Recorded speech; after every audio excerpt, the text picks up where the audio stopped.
Mans vārds ir Maija Āboliņa-Tomsone, un jūs klausāties podkāstu Ziemeļmeita. Sarunas par spēku, iedvesmu un drosmi īstenot savus sapņus. Klausies Ziemeļmeitu Spotify, YouTube un Apple podcasts. Spied follow vai subscribe un nepalaid garām jaunākās sarunas. Spied follow @podcastu Ziemeļmeita arī Instagramā un Facebookā un uzzini visu par podkāstu aizkulisēm, jauniem viesiem un sarunu tēmām. Un ieskaties arī blogā ziemeļmeita.tv. Nu ko, lai labi skan un tiekamies! Mūsu likteņus veido izvēles. Veidot veiksmīgu bokseru karjeru vai saudzēt rokas un skoloties par bundzinieku. Izniekot laiku spēlējot jastrās ballītēs vai veltīt laiku mācībām sava talanta izkopšanai. Kopā ar draugiem ļauties zaļā puķu kārdinājumam vai nostiprināt sevī pārliecību, ka tas nav man. Ļauties sliktam vērtējumam vai iedēstīt spītu pierādīt pretējo. Biznesā sekot naudas aprēķinam vai ieklausīties intuīcijā. Padoties citām prioritātēm, laika trūkumam vai spītīgi katru dienu uzrakstīt vienu dzejoli. Viņš ir veicis savas ikdienas izvēles, kas šodien ir akumulējušās ievērības cienīgos sasniegumos, un viņš ir viens no aktīvākajiem, produktīvākajiem cilvēkiem Latvijā. Veiksmīgs bizness, ļoti aktīva radošā darbība, radīts neskaitāms latviešu mūzikas zelta fonda dziesmas, kas veido mūsu latvisko identitāti, izpārdoti koncerti, dalība vairākās leģendārās mūzikas grupās, kā piemēram Liepājas brāļi, Jauns Mēnesis, Saldās sejas un bet. Un viņam ir, trīs personības šķautnes – spoža biznesa prāts, izcils stāstnieka talants un neatkārtojama muzikalitāte. Un tā, dāmas un kungi, uzņēmējs, latviešu mūzikas izdevējs, producents, dziesmu autors, izdevniecība Mikraka īpašnieks, vairāku mūzikas ierakstu gada balvu un autortiesību bezgalības balvu ieguvējs, 8 grāmatu autors, vairāk ar mūzikas darbību saistītu biedrību dibinātājs, arī finanšu ministra Jāņa Rēra padomnieks, dzejnieks un mūziķis Guntars Račs. Labdien, Guntar! Labdien! Jūs esat ļoti produktīvs, aktīvs cilvēks, kurš visu laiku saskata jaunas idejas, jaunas projekts, jaunas iespējas. Jūs mīt enerģiju un mutuļo, un jūs vienmēr esat darbībā. Mūsdienās ļoti daudz cilvēku savukārt iet pie gudriem psihologiem, psihoterapeitiem, coachiem, meklēt atbalstu. Kā tad man dzīvē iet uz priekšu un kustēties un saskatīt tās iespējas un rast sevī to enerģiju? Kas būtu jūsu pieredzes noslēpums un ko jūs ieteikt tiem cilvēkiem? Kā tad turēt sevi tonusā? Jā, droši vien, ka es tā uzreiz vienkārši nevarēšu atbildēt. Katram ir savs ceļš ejams un katram ir savas izvēles.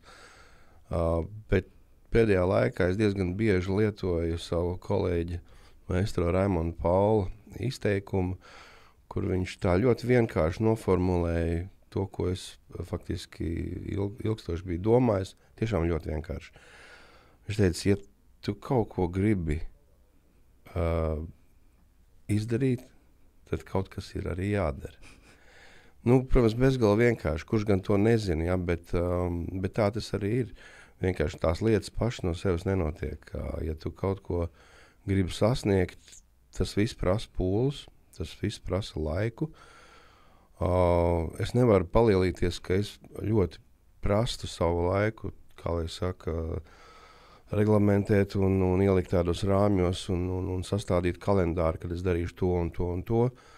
Tas viss notiek diezgan intuitīvi un paļaujoties uz tādiem izaicinājumiem, kas gan katru dienu kaut kur notiek. Ja, un tad ir jautājums, vai to darīt vai nedarīt.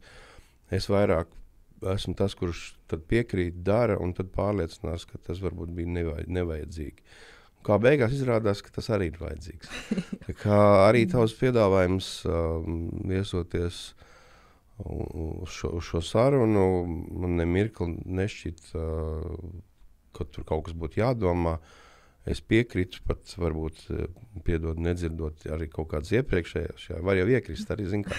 Var reizē, bet paldies, ka piekritāt. Jā, atnāc un tad tev beigās, jā. Labi, šis nav tas gadījums, es jau to redzu. Nu, jā, tā es arī kuļos par to dzīvi, pieņemot visus izaicinājumus un praktiski gan īsti nevienu neesmu beigās nožēlojis. Katrs ir nesis un devis kaut kādu pienesumu, kaut kādu gudrību, kaut kādu mācību. Tā tas arī notiek. Jā.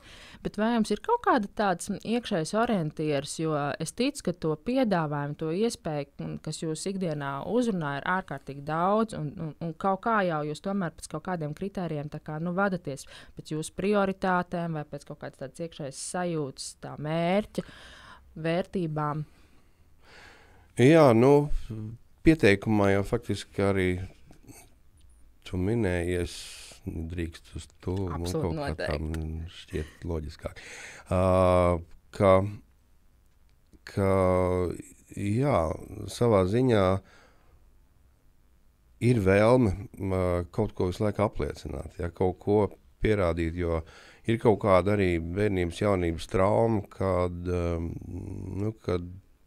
mēs dzīvojam tādā ģimenē, savā ziņā nepilnīgi, jo tēvs nebija ar mums, divi puikas, mamma strādā 2 darbos, nakts maiņās, un lai mēs varētu pārtikt un nomīt, kas guļ uz gultas, un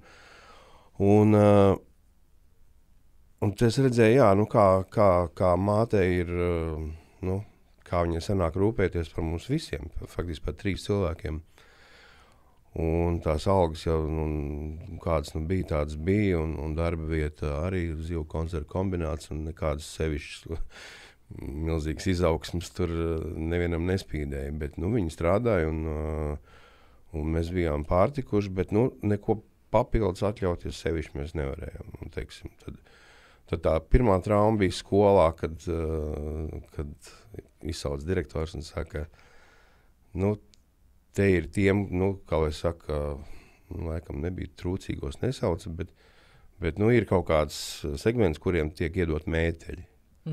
Visai klasē nevajadzēja viņu paši arī atļauties, bet mēs ar brāli saņēmām tos mēteļus, un tad es sapratu, ka kaut kas nav riktīgi, un ka man kaut kas dzīvē jāpanāk, lai man tos mēteļus nedod. Pašam jāizdara. Tā es arī daru. Tāda būtībā ļoti tāda mērķtiecīga iešana uz priekšu un vēlme tā kā pierādīt, ka var, vai ne? Jā, tas spīts tur ir, jā. Un tad vēl skolotāji pat ienāca, nomainījās klases audzinātāji, viņi ienāca skolā.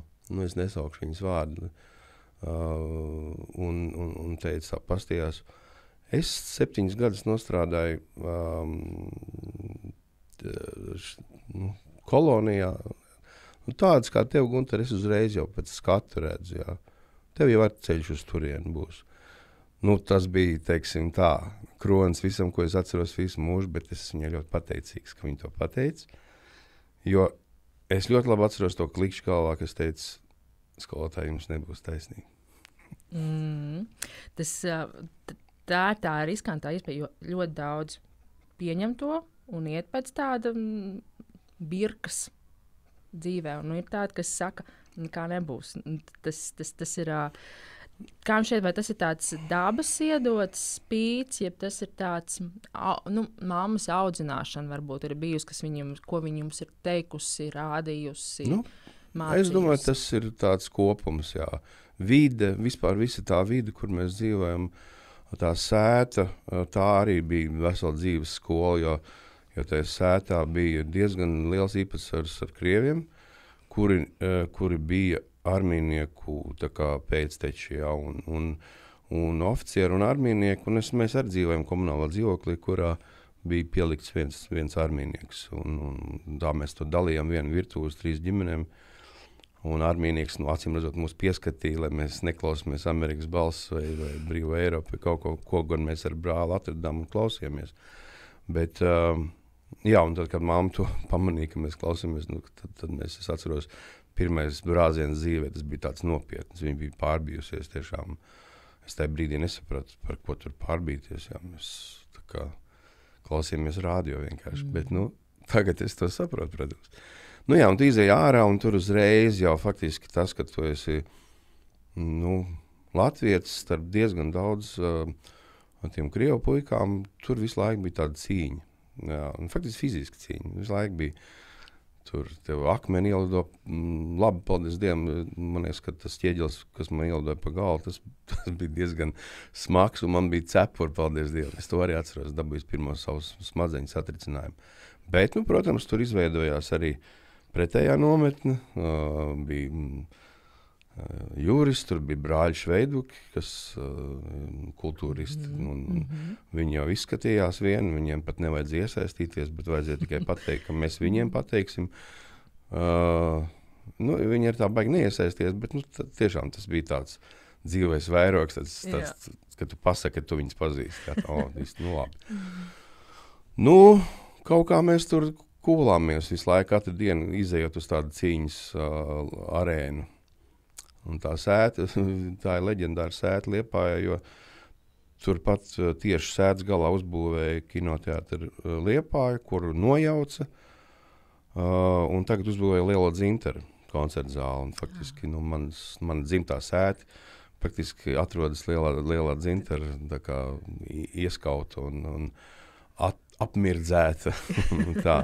Es vienmēr, kad aizbraucu uz to koncertu zāli, es domāju, vienmēr aizēju uz to savu sētu. Un ļoti spilgts atmiņas ir par to laiku un to dzīves skolu, kur mēs tur bijām spiesti iziet. Bet arī to es nebrīdi nenožēloju, jo tie kaut kādi panākumi, kuri ir, es gan uzskatu, ka nekāda liela panākuma vēl nav. Mani mērķi ir krietni vien lielāki, kurus es vēl gribētu sasniegt, un tie nenozīmē, ka tie ir tieši mani mērķi, bet es darbojos tādā industrijā, kas ir saistīta ar māksliniekiem, un es joprojām ceru.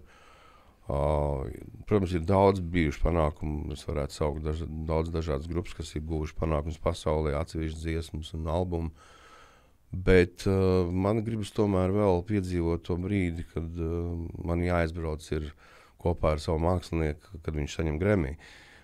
Tas galīgi nav tālu, jo Krustšķērs jau saņem latviešu tos Grammy. Pat Lolita Ritmana saņēma ar projektu, kurš ir ierakstīts Latvijas radio studijā ar latviešu meiteņu kori, ar latviešu muziķiem. Tas jau viss tepat ir. Protams, tās kategorijas tur ir dažādas, nozīmīgākas un nenozīmīgākas. Es runāju par gada albumu vai par gada dziesmu. Tas ir tas mērķis, jā. Arī tas droši vien, es pazīstu daudz cilvēkus, kas to ir saņēmuši, un man ir bijis daudz tikšanās, un viņi no tā vispār neko neizstājas. Es jau tagad arī saprotu, ka tajā brīdī, kad tas tā notiks, es jau pēc nedēļas domāšu, forši, bet nekas jau tāds tas nav, jo tas jau ko katrs pats no tā, izstājas. Esmu bijis arī strādājis studijās Anglijā, un kur pēc tam tikai pēc tā darba, viņš saka, jā, man ir 8 Grammy albumi. Ok, paldies.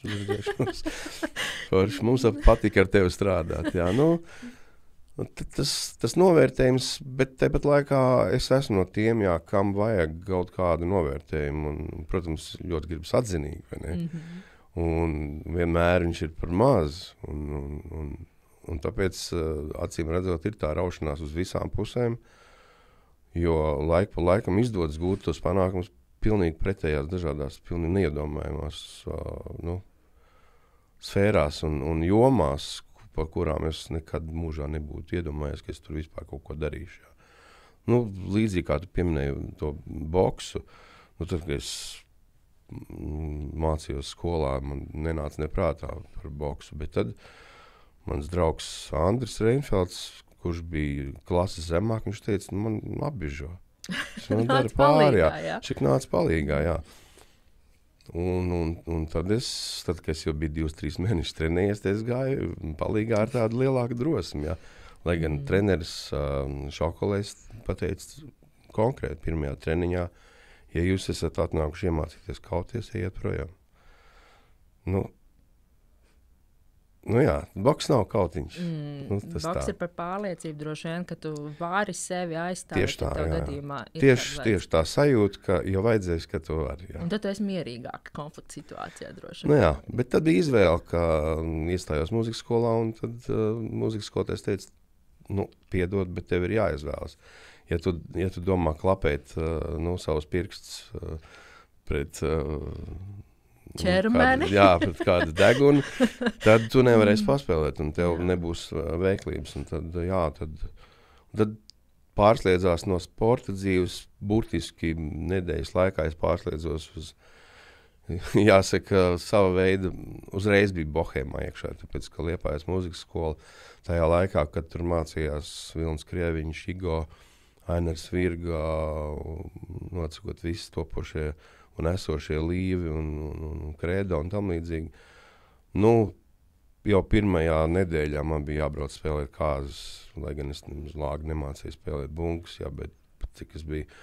Tā kā es biju sitamo instrumentu klasē, tad man skaitījās, ka man jāmāk ir, bet es jau iestājos bez iepriekšējas sagatavotības. Tas arī bija mammai liels pārsteigums. Es nevis iestājos šuvējos Laumas skolā, lai apgūtu šūšanu, jo es to arī biju apgūlis. Vienkārši lai nopelnītu, es klases biedriem šuvu. Pirmās džins biks, no indiešu džins drēbes, kura nedilst, diemžēl. Es teicu, izdils, nebaidieties, izdils, bet viņas gāja gadi, un viņas nedila. Bet tad mēs iemācījāmies viņu pašas izdeldēt. Tas tā. Jā. Tā jau parasti saka, kad labākā skola ir tad, kad tu to dari praksē. Nevis tu aizēji uz mācību stundu, bet jo vairāk tu to praksē dari, jo labāk tu to apgūst un iemācies. Un runājot par tiem panākumiem, cik tad ir īstenībā jābūt tādai lielai mērķtiecīgai apetītei, lai tos panākums iegūtu, un cik liels ir tāds, varbūt nejaušību vai likumsakarību vai tāds dzīves ritējuma nozīme tajā un talanta. Protams, mērķtiecībai ir ļoti, ļoti, ļoti liela nozīme, ja tu apzinies, ko tu gribi sasniegt. Pa ceļiem tu, protams, sasniedz visādas neiedomājamas citas lietas, jā. Un tāpēc šiem mērķiem jābūt ļoti augstiem ir, jā. Tas mans pieminētais Grammy-s jau, kā jau es teicu, es zinu, ka tas nebūs, bet šobrīd ir tāds. Un ejot uz to mērķi, protams, es varu atskatīties un saprast, tas likumsakarības, kāpēc es esmu darījis to, kāpēc, teiksim, mūsu kompānija ir ieguldījusi naudu tajā vai citā māksliniekā. Visu laiku ir bijis tā sajūta,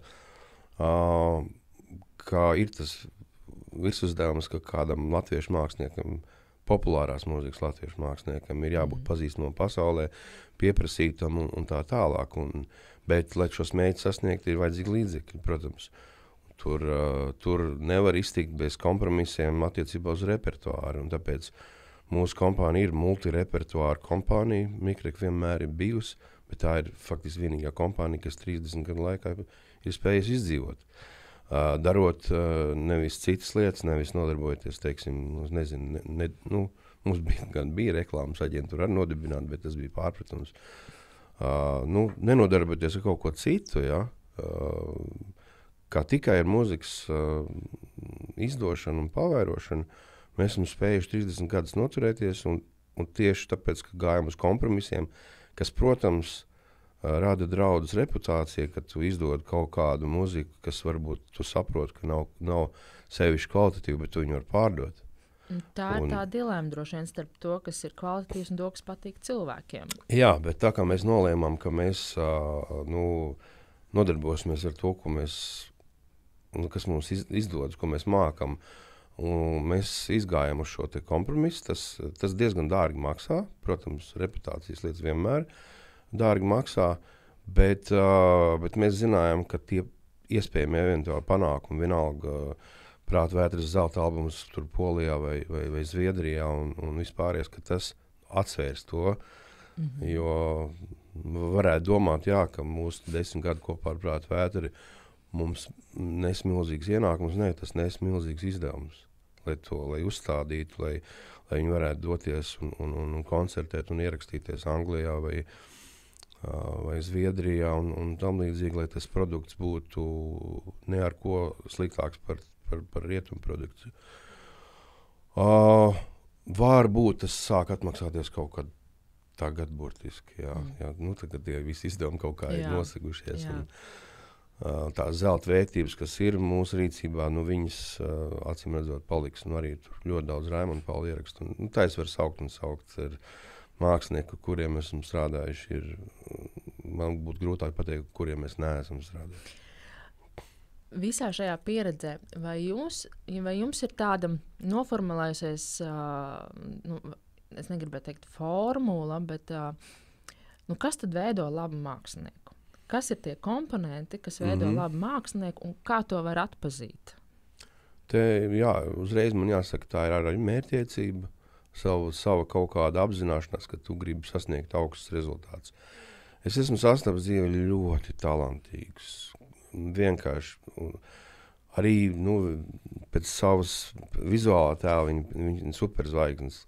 Talants milzīgs, bet nav nekādas vēlmes. Un nav nekādas vēlmes gūt šos panākumus. Tas ir bijis vienmēr viss skumjākais, ka es redzu, ka te ir viss potenciāls. Ja? Bet tam cilvēkam nav tās vēlmes kļūt par pasaules mēroga zvaigzni. Ja? Viņš vienkārši kaut kāda būtiska kaut kāda rakstura šķautne, kaut kas trūkst, lai viņam būtu šī mērķtiecība. Ja? Un es no malas to nevaru izdarīt. Mums ļoti daudz bijuši tādi aplausieni, ka es redzu, ka viņš dzied kā dievs vai viņa, ja? Bet tās intereses beigās ir kaut kāda cits, vienkārši uzkāpt skatuves, labi izskatīties, nevis labi skanēt, ja? Un tā tālāk. Kaut kas vienmēr patraucē. Vai tas gadījumā nav kaut kas ar tādu vieglo un ātro slāvu, kur liekas, ka, ja vien es labi skanu, labi iztilstu, tad slavai vajadzētu uzreiz atnākt automātiski. Tas tā darba ētika, tā slava nodara milzīgi kaitējumu, un otram kārtām mums ir ļoti daudz dziedātāji, kuri slaveni ne ar savām dziesmām, kurus mēs saucam par dziedātājiem, bet viņi nav dziedātāji. Viņi ir vienkārši atpazīstams personas, par kurām raksta, kuri var taisīt, šovus, visu kaut ko, bet tikai nedziedāt, jo atliek man viņa ierakstu vai viņa priekšnesumu parādīt kādam pilnīgi no malas stāvošam cilvēkam, ka viņš teiks, kas tas nekas nav. Un, tas ir tas, man paldies Dievam, ir ļoti daudz ārzemju kolēģi, ar kuriem mēs joprojām esam kontaktā, un mēs esam strādājuši 11 gadus kā pārstāvi vienai no pasaules lielākām ierakstu kompānijai EMI, kuru Briti, diemžēl, pārdeva saplosīja gabalos viņa citas lielās kompānijas. Un tur ir tikai palicis nosaukums, bet tie īpašnieki tur ir pamainījušies. Arī tā skaitā ir no Krievijas. Tur ir cits intereses, un lai arī mākslinieki joprojām it kā ir labi, bet tas zelta fons vienalga, ir radīts tajos labajos laikos. Ja, tur vai tas būtu Rolling Stones vai tie paši Beatles katalogus, kurus pārizdod, un viņi pelna vēl un vēl. Viņi pelna vairāk par jauniem māksliniekiem. Tā tas ir. Tur es izgāju ļoti labu skolu. Tur es sapratu, ka tur ir, šis biznes nav ne tikai māksla, ja, ko es uzskatu, tomēr mūzika ir primāri, tā ir viena no lielākajām mākslām, un tā pret to ir arī jātiec, bet ka tas ir arī tā kā cepuma biznes. Uzcep to cepumu. Kamēr karsts, tikmēr visiem garšo. Bet visā tā industrijā, protams, ir ļoti daudz gudri un saprotoši cilvēki. Pārsvarā tie bijušie muziķi, kuri zina to drēbi no iekšpuses un zina, ka neviens panākums nenāk viegli. Tie, kas atnāk viegli un ātri, viņi tikpat ātri aiziet. Tur, tiem nav nekādas jēgas. Jā, forši. Es jau arī gribētu, ka mums būtu viens, hits, kurš atpelna visu mūsu zaudējumus ieguldītos, protams. Kurš gan to negribētu? Ticiet vai nē, Raimonam Paulam nenormāls skaits hitu. Mēs arī strādājam kā viņa pārstāvi, un tā viena dziesma, uz kuru ir reklāmas pieprasīja no visas pasaules. Jūs varat Nu, tu vari minēt 3 reizes, kur tā ir. Es pat nevaru iedomāties. Jā, tas ir, un tāpat nav latviešu valodā, tā ir krievu valodā miljonu Aleha Rosa. Un, gan īsti katru mēnesi mēs ir kāds pieprasījums tieši par šo dziesmu, jo tā iemieso sevi, kaut kādu, nezinu, pirmām kārtām jau maģiski prātā paliekam melodiju, un veselu laikmetu, ja kāds taisa filmu vai kaut kā grib padomu laikus atainot, tad šī ir viena no top dziesmām, ja tu filmē kaut ko par Krieviju vai par tā laika estrādi un tam līdzīgi. Un, protams, visiem vajag, lai tā ir tieši Pugačovs izpildījumā un tā tālāk. Viss pārējās dziesmas ir ar lielu atrāvienu. Ir visādi brīnumi bijuši Holivudas filmās, ka viņi izvēlas, teiksim, tur dziesmu pasaulīt, jā, kā šausmu filmā ielikt. Režisors ir saklausījis, viņš nezina, pa ko tur dzied, jā. Bet ir arī daudz gadījumu, kad Holivudā strādā arī latviešu gan izcelsmes, gan jau pārbēgušas vai noalgoti. Tā kā viņiem, protams, viņi ik pa brīdim piespēlē kaut kādas darījumus un tā.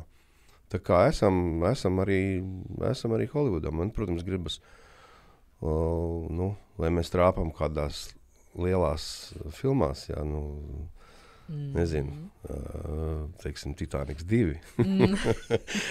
Tā gan nebūs liela filma, jo man liekas, ka otrais jau viņš nevar nogāt. Jā, Titaniks 2 jau būs izgāšanās, bet bet, vienalga, zirnekļi cilvēks. Vienkārši tāpēc, ka, es zinu tos budžetus un, mums, nesen nojuka viens darījums, kas bija ar plānots vienā lielā animācijas filmā, un beigās viņi tā kā atteicās un pārlika tikai uz pievienotiem kadriem DVD versijā, un tad tas neskaitās. Mana profesionālā mīlestība ir ilgtspēja, biznesa un attīstība. Es palīdzu uzņēmumiem noorientēties ilgtspējas jautājumos un izstrādāt ilgtspējas stratēģiju, kas iet roku rokā ar biznesa mērķiem, Eiropas Savienības likumdošanu, pasaules tendencēm un arī inovācijām. Ja tas tev šobrīd ir aktuāli, raksti man maija.aboliņa.thompsone@gmail.com.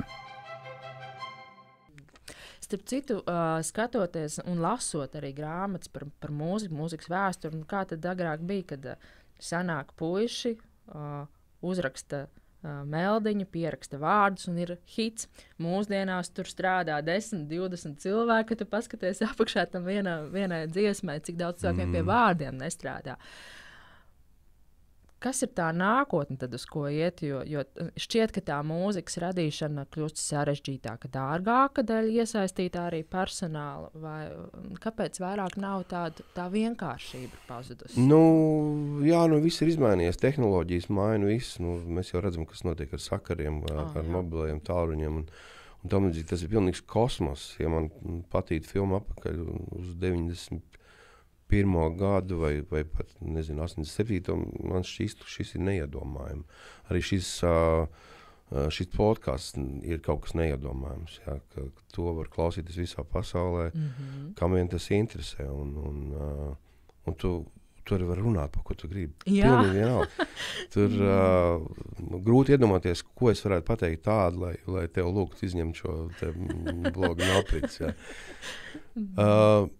Ir izmainījies, teiksim tā, tomēr ir atsevišķi izņēmumi, kas man tomēr rada pārliecību, ka arī tās tehnoloģiju dotās iespējas, viņas ir īslaicīgas un pārējošas, un ka tomēr tas būtiskais, tas radošais gars, tas talants spēlē milzīgu lomu. Vienalga, vai tā būtu, teiksim, Adele, ja, kad tu saproti, ka cilvēks tiešām prot dziedāt, viņš prot uzrakstīt dziesmu, un kā es sev, teiksim, formulēju to, vai tā ir laba dziesma vai nē, es vispirmām kārtām iedomājos, kā tā dziesma skanētu pie ugunskura, vai viņu var nodziedāt kāds, vai viņu var nospēlēt, jo šobrīd ir jaunie producenti, protams, pamatā izvēlas, gan jau kaut kur gatavos beats, ja, un tad domā, ka tā ir dziesma. Nē, tā nav dziesma. Atsūt man beat un saka, uzrakst vārdus. Es saku, es atvainojos, bet tur nav melodijas. Es esmu old school, man vajag melodiju, lai uzrakstītu vārdus. Ja? Es nevaru uzrakstīt vārdus vienkārši instrumentālām pavadījumam. Man jāsaprot, kāda būs tā melodija. Tad es varbūt, tu varbūt dziedātājs to var izdomāt. Joham Basā, kas tas ir?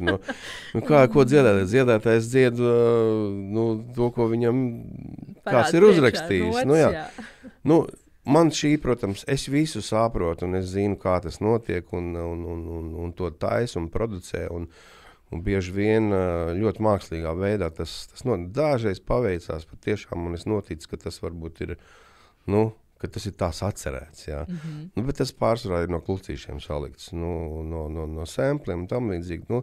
Tā šobrīd strādā, bet tie, kas gūst liels panākums, tās dziesmas var arī nospēlēt uz klavieru, spēlējot klavieru pavadījumā. Tu viņus var izrakstīt notīs, ne tikai izkliedzienos un bītos un tā tālāk.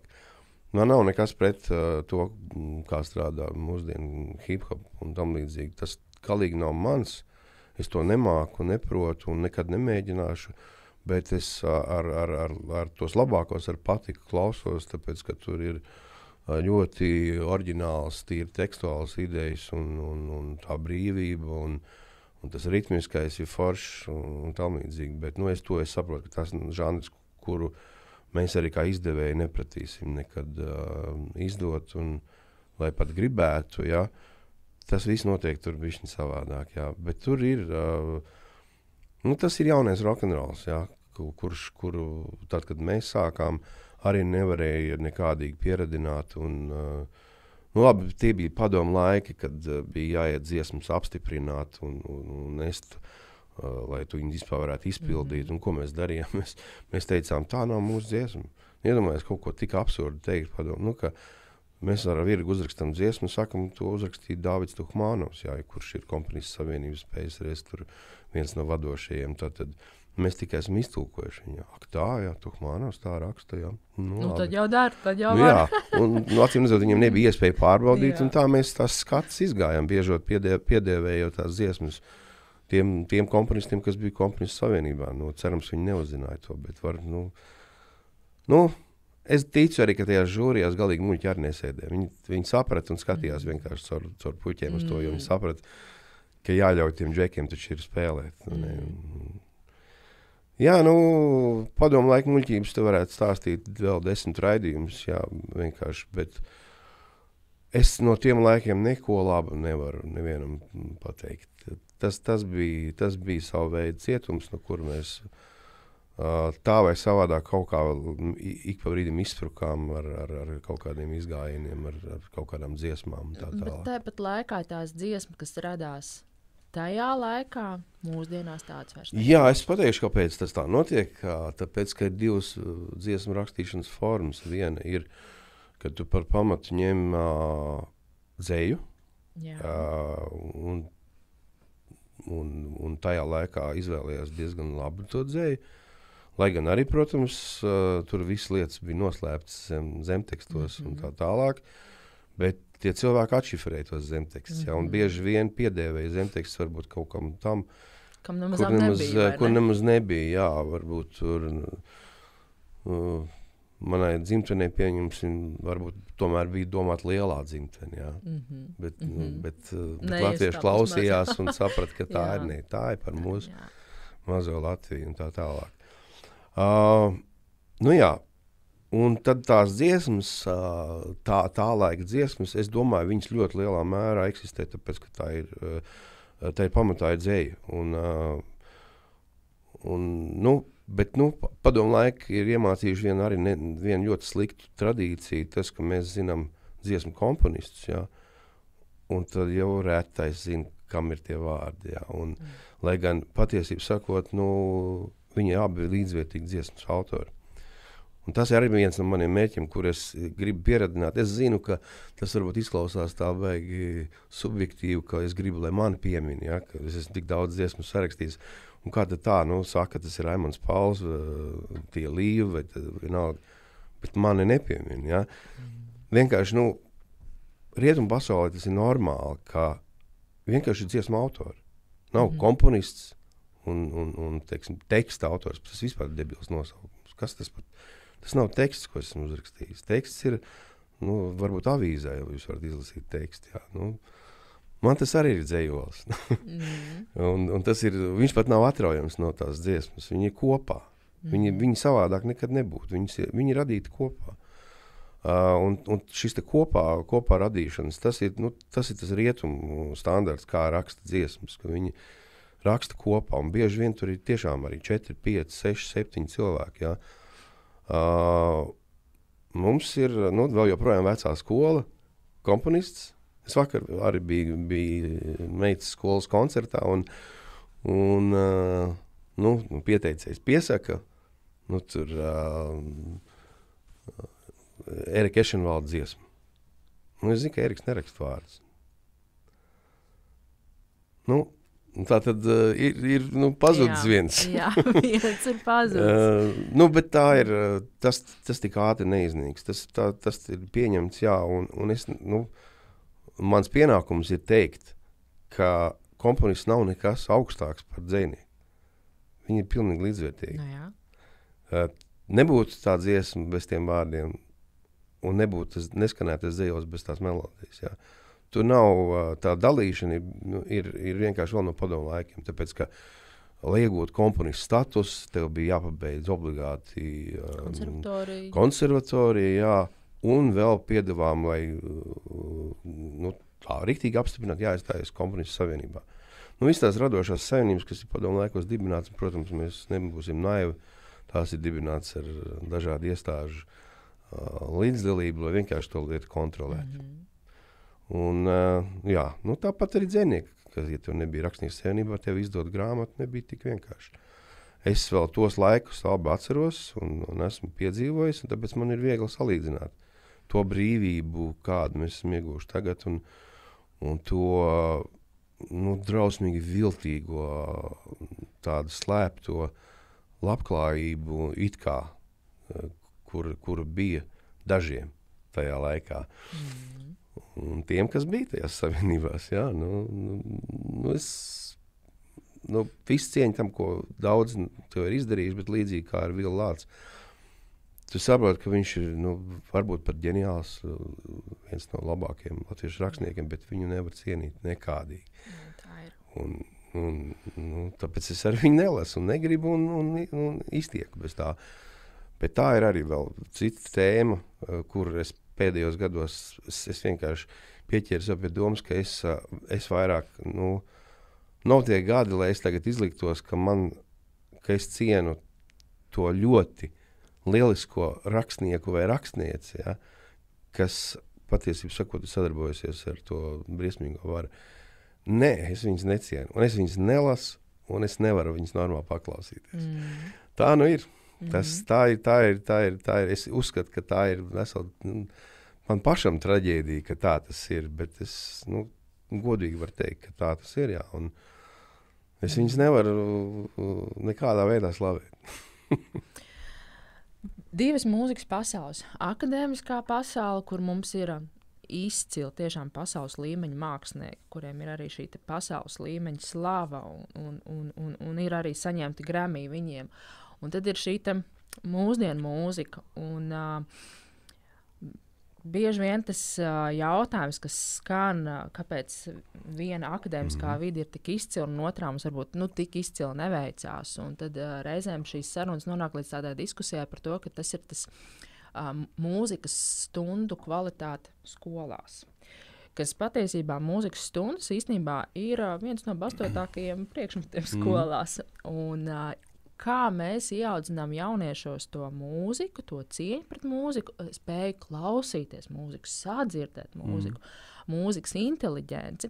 Jo aizejot tālāk uz mūzikas akadēmiju vai arī mācoties mūzikas novirziena skolā, tur jau ļoti akadēmiski un stingri tam pieiet klāt. Savukārt šajā popkultūras mūzikā liekas, ka es uzrakstīšu jebko un padziedāšu ģitāru, patrinkšināšu un būs, un man būs lielā slāve, un es vēl ielikšu to savā Instagramā un vispār viss notiksies. Kā varbūt, kā jūs prāt, cik lielu lomu spēlē skola un šī sākotnējā izglītība mūzikā, un vai caur to mēs varam audzināt inteliģentāku jauno mūziķu paudzi? Jā. Nu, patiesībā to jau uz daudz ko atbildēju jautājumā. Man atbilde būtu bijusi ļoti vienkārši. Tas ir atšķirība izglītības iespējās. Populārajā mūzikā un tā dēvētajā akadēmiskajā mūzikā. Faktiski, ja mēs paskatītos, cik daudz valsts, teiksim, iegulda tādā akadēmiskās mūzikas izglītībā, kur arī beigās rodas šīs izcilības, un cik daudz līdzekļu ir, lai apgūtu, teiksim, kaut kādas elementāras populārās mūzikas, teiksim, populārajā mūzikā nepieciešamās prasmes. Un tas nav tikai instrumentu apguvē. Instrumentu tu vari apgūt arī, faktiski mācoties akadēmisko mūziku, lai gan paņēmieni, protams, ir atšķirīgi. Jā. Viena lieta, ja es iemācītos, teiksim, kā bundzinieks spēlēt timpāns, un pavisam cits instruments ir bungu komplekts. Jā. Viņš pilnīgi sastāv no citām detaļām un ritmiskām funkcijām, lai gan labi, es apgūtu, teiksim, notis, bet es no tā instrumenta neko nesaprastu. Būdams timpānis, bet ar timpāni es varu, diemžēl, ieskrieties populārajā mūzikā. Es varbūt vienreiz man uz koncertu kāds uzaicinās, uz kādu lielu koncertu, kur es beigās nospēlēšu. Lūk, un tas, ka šie žanri ir ne tikai nodalīti, bet dažreiz arī pretnostatīti, jā, tas ir nožēlojami, tas ir padomu laika mantojums kārtējo reizi. Es ļoti atvainojos, ja klausītāji domā, ka es esmu uzēdies tiem padomu laikiem, bet man pieredze rāda, ka tas nāk no turienes. Jo daudzās, teiksim, es esmu arī dažādās mūziķu apvienībās un tam līdzīgi, un arī kultūras ministrijā nemitīgi mēs tur dažādās darba grupās, un visu laiku ir šis te pretnostatījums, jā, ka lūk, akadēmiskā mūzika ir labi, ir kvalitatīvi, lai gan arī tur, es atvainojos, pilns ar brāķiem ir. Atliek noklausīties, kā muzicē Berlīnas filharmonijas orķestris, kas Liepājā tikko uzstājās. Un tad trāpīt kādā, nelīdz galam izmēģinātā, varbūt, labi, es man sadusmosies, tie orķestrānis man.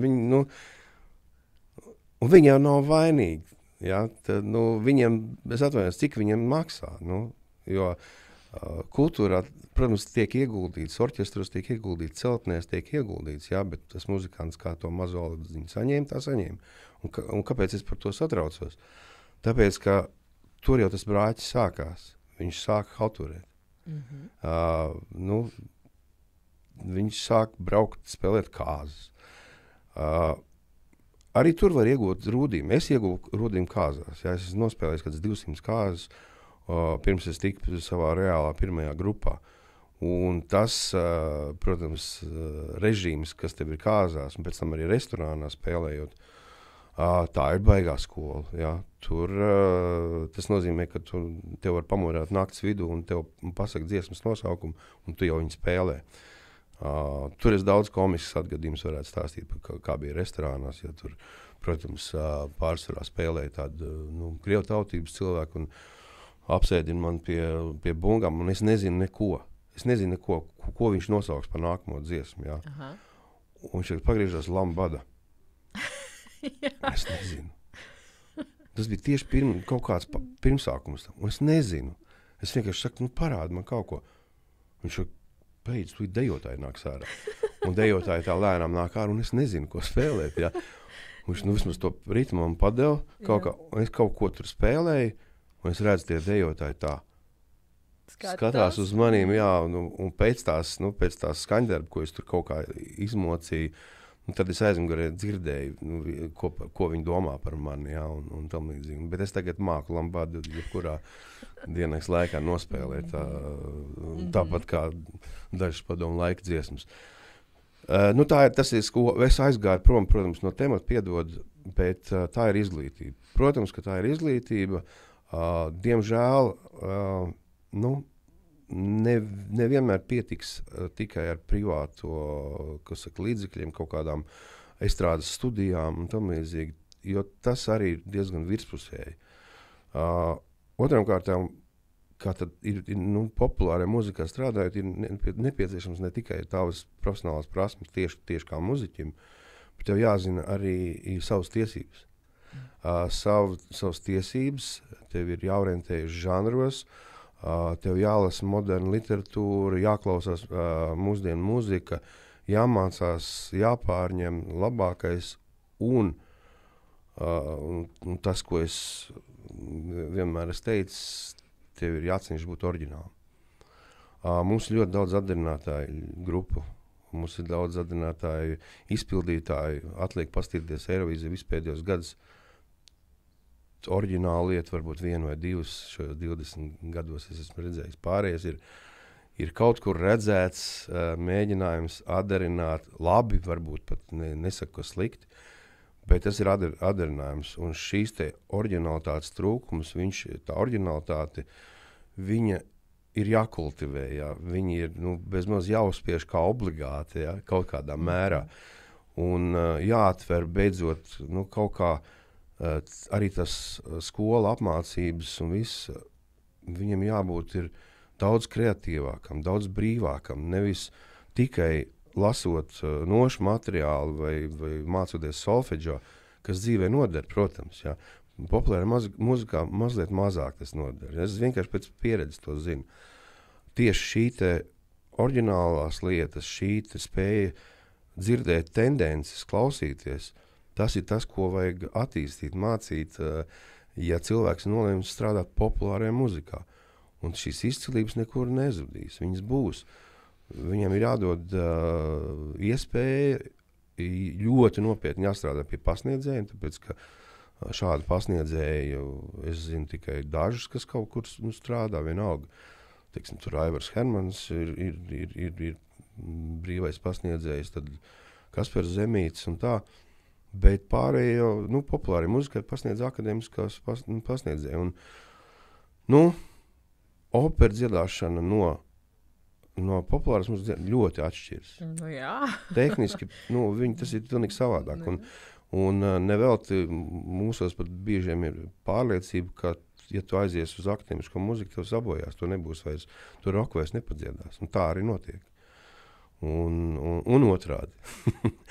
Arī. Maz no populārās mūzikas ir pēc tam spējīgi pāriet. Lai gan ir gadi, mūsu kultūras ministrs ir tam spilgts apliecinājums, ka tomēr var arī tā. Tā kā izglītība. Vienkārši atbild. Izglītības ir par maz šajā jomā un zināšana par maz. Vienkārši tīri zināšana, sapratnes, kā tas darbojas. Jo populārajā mūzikā tur ir arī biznesa elementi. Tur ir arī ekonomika. Tur ir populārā mūzikai sevi ir jāatpelna. Viņi nevar dzīvot uz dotācijām.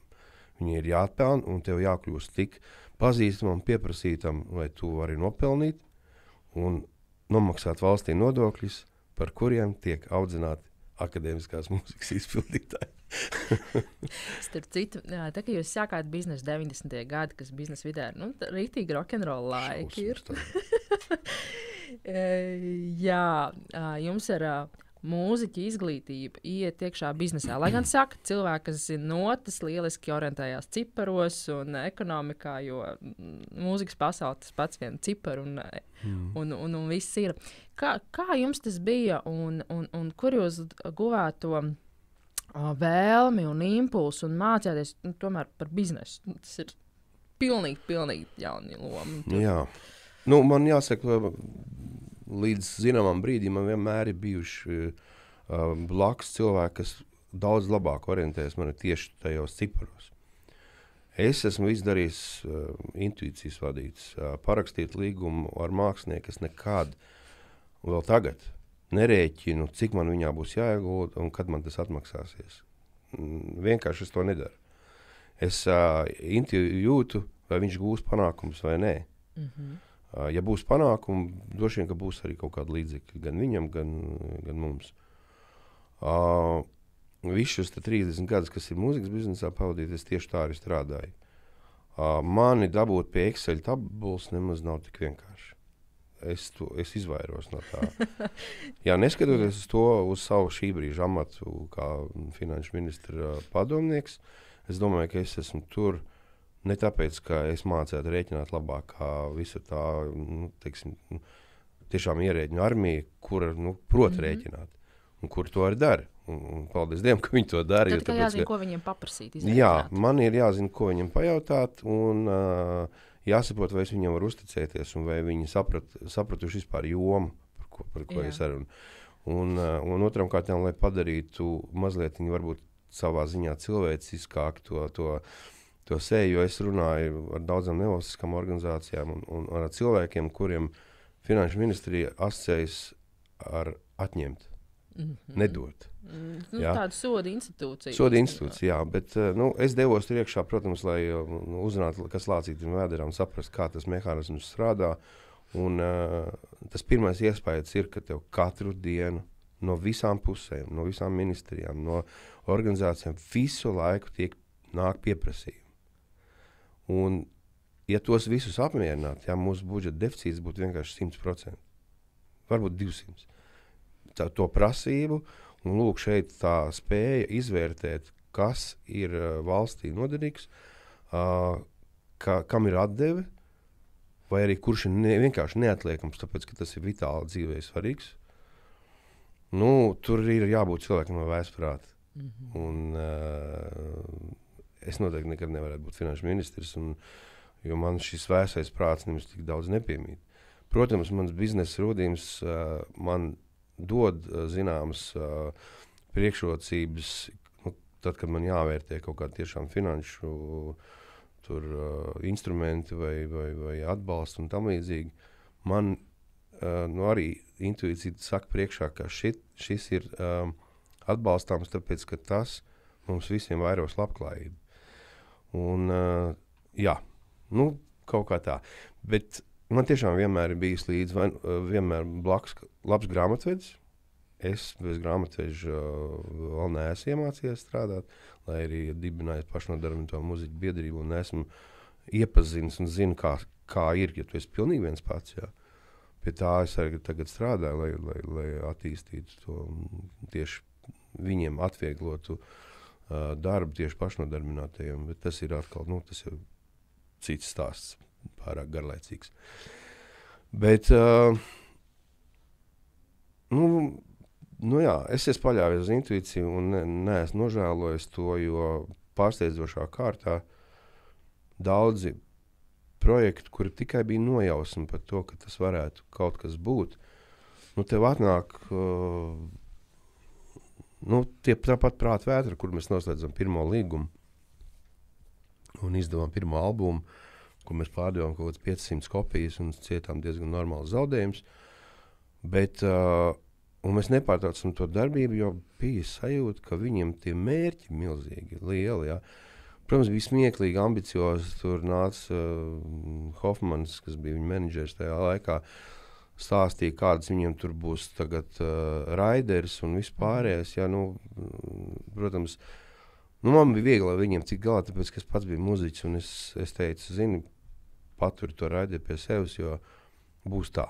Vienkārši tāpēc, ka man arī ir tā. Jā, un es esmu guvis lielāks pagaidām panākums par tevi. Un tad, kad tu varēsi to atļauties, to raideri man parādīt, tad nāc, jā. Bet viņi neatlaidās. Turpināja tos raiderus tur rādīt, jo tāpēc, ka bija kaut ko redzējuši, ka rietumos tā dara. Bet šī ambīcija, saprat, ka ir vēlme gūt panākumus. Un tas arī nostrādāja. Bet tur vajadzēja laiku, līdzekļus un arī no mūsu puses drosmi ieguldīt visu naudu, ko mēs varbūt ieguvām pārdodot kaut kādas šlāgeru programmas. Un lai man piedod Raimonds Pauls, arī to, ko izdodot viņa ieraksts, gan ar garantiju mēs nopelnījām, mēs beigās ieguldījām prāts vētrā. Un tās nebija mazas summas, tie bija tiem laikiem nenormāli cipari, vienkārši videoklipi 30,000, teiksim, dolāru vai 20,000 mārciņu Tas milzīgs cipars. Tas bija pusi no mūsu budžeta varbūt. Jā. Bet, mēs riskējām, gājām, darījām. Tas arī beigās attaisnās. Bet intuīcija, jūs ejat pēc intuīcijas, bet jums ir arī biznesa partneri, kas savukārt ir ļoti racionāli biznesa cilvēki, un tur savukārt šajās te pārunās, kā tad, tu jau nevari pateikt, paļaujies, man ir intuīcija, tur ir, man čujons saka, un tas ir arī kopā ar riska apetīti patiesībā. Jā, protams. Un kā to visu salāgot, jo intuīcija tā šobrīd ir ļoti liela tēma vispār pasaules biznesā, uz ko ļoti daudz mudina tieši uzņēmuma īpašnieks paļaujies uz intuīciju vairāk, un tad tu būsi veiksmīgāks. Bet kā tad viņu sadzirdēt, kā uz viņu paļauties, kā tos riskus salāgot, kā navigēt pārunās ar finanšu institūcijām pretī, kur nebūtu nav intuitīvi džeki. Jā, es arī strādāju arī Altumā šobrīd, ne tieši Altumā, līguma darbs, teiksim, un man tur ir jāizvērtē šīs te Excel tabulas un tam līdzīgi, tur es esmu spiests ņemt kalkulātoru, bet, laimīgā kārtā man tie eksperta pienākumi ir tādi, ka man jānovērtē, vai tas atbilst šī brīža tirgus situācijai. Es nevaru par katru projektu stāstīt, tas vienkārši nedrīkst to darīt, bet un tur man gluži vienkārši mana pieredze.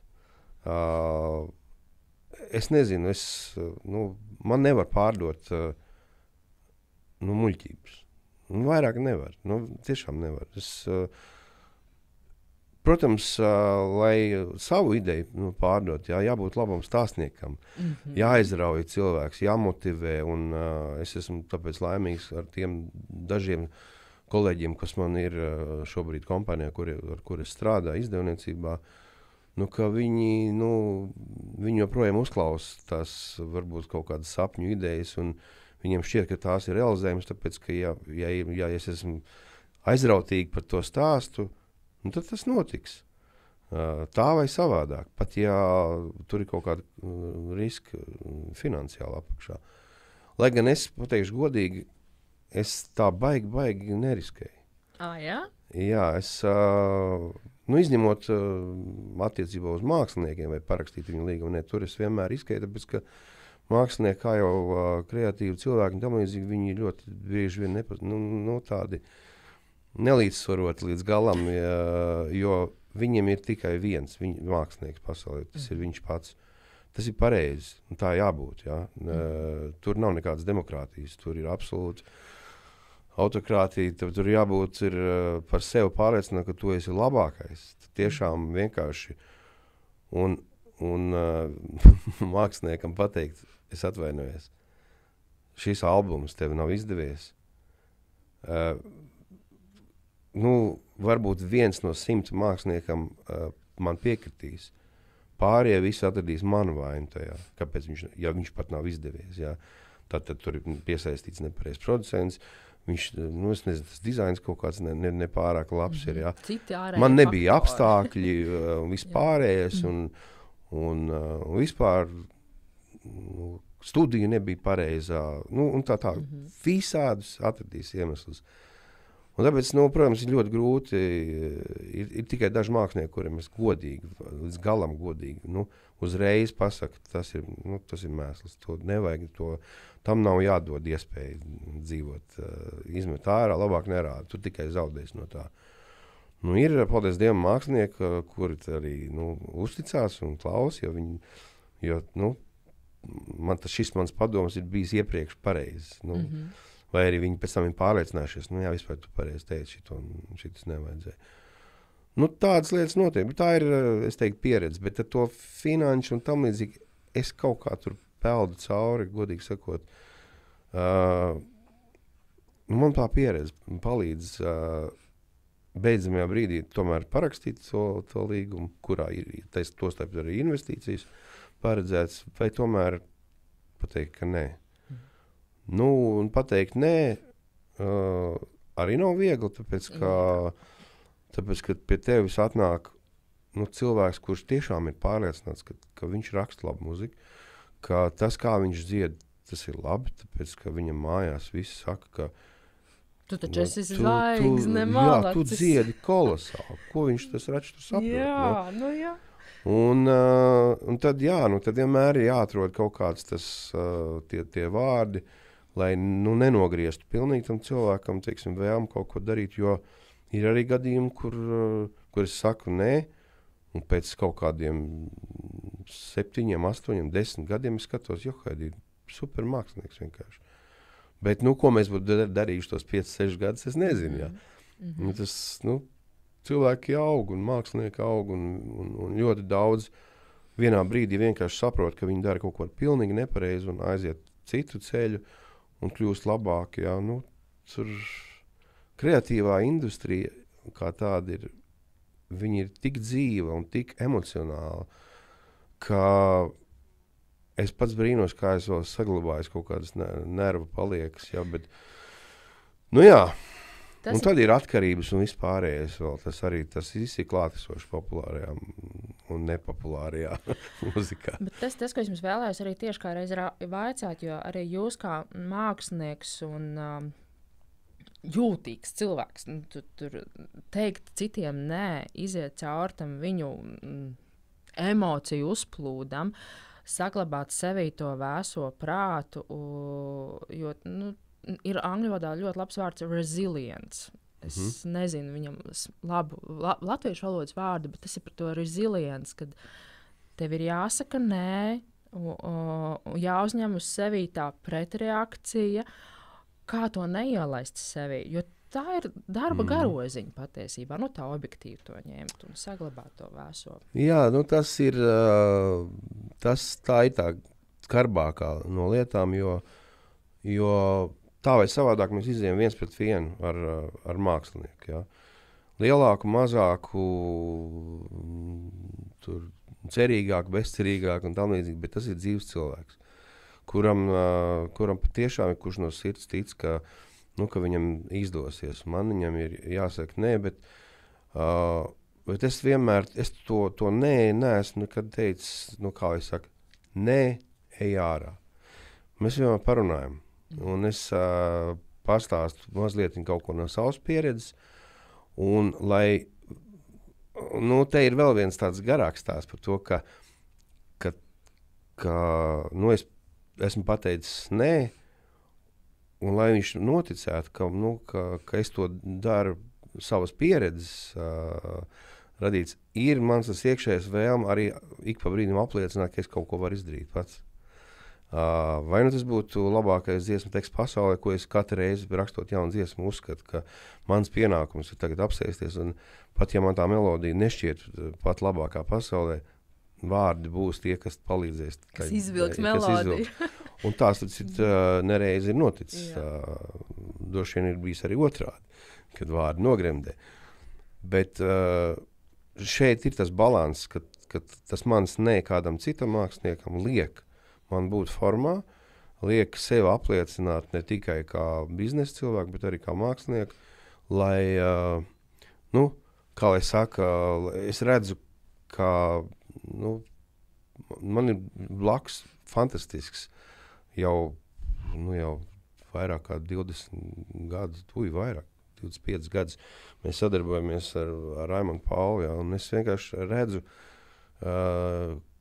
kā viņš risina kaut kādas konflikta situācijas un tam līdzīgi.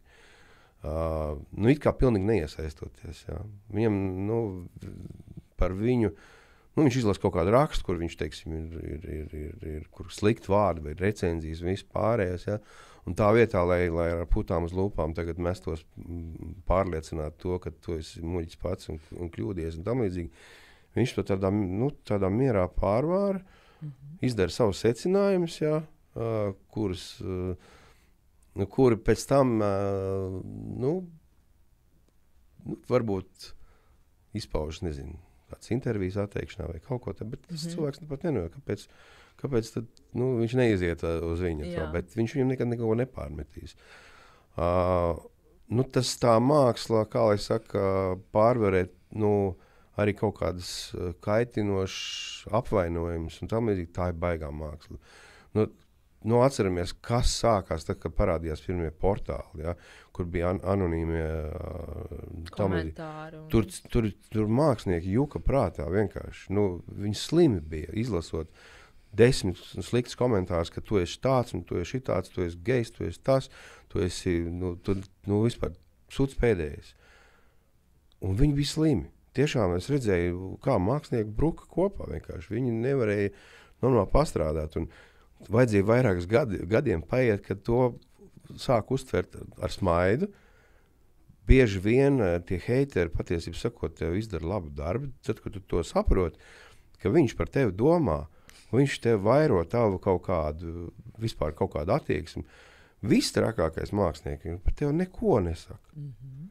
Un tad sākās otrs. Jā, tad es esmu ļoti daudz, un sevišķi tā krīze iestājas no agrākajiem superstāriem, ja, kuri saprot, ka viņi krīt ārā no aprits. Ja, un viņi nevar ar to samierināties. Ja, un tad viņi būtu laimīgi, ka kāds uzrakstītu kaut ko sliktu par viņiem. Jā, lai būtu reakcija, lai būtu kaut kāda emocija un tam līdzīgi.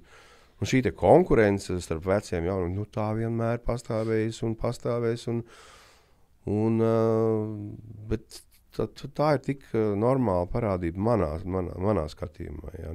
Tur, lai kāds jaunais teiktu, ka vecie viņiem nedod ceļu un tam līdzīgi, ej un paņem to ceļu.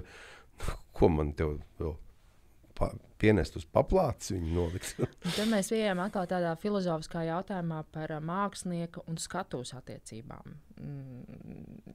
Jo tas ir par to skatuvi, ko tu ziedo skatuvei, ko skatuve dod tev atpakaļ, cik daudz ir traģisku dzīves pieredžu māksliniekiem, cik daudz ir vai maz, teiksim, tā ļoti veiksmīgu tādu sadarbību. Un tas tāds mūšanas filozofisks jautājums, vai tas ir tā vērts, kas ir tas tirgošanās vienādojums, kas tev ir jānoliek priekšā? Jā. Es nezinu, vai es tev pratīšu tā filozofiski uz to atbildēt. Man darb ļoti praktiski arī.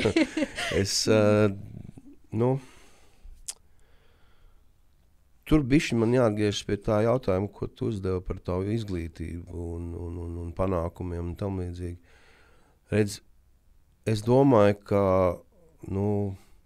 tādas izcilības, ja, var rasties, nesadalot uzmanību, nesadalot savu enerģiju, bet ļoti, ļoti, ļoti koncentrējoties tomēr uz vienu lietu, ja.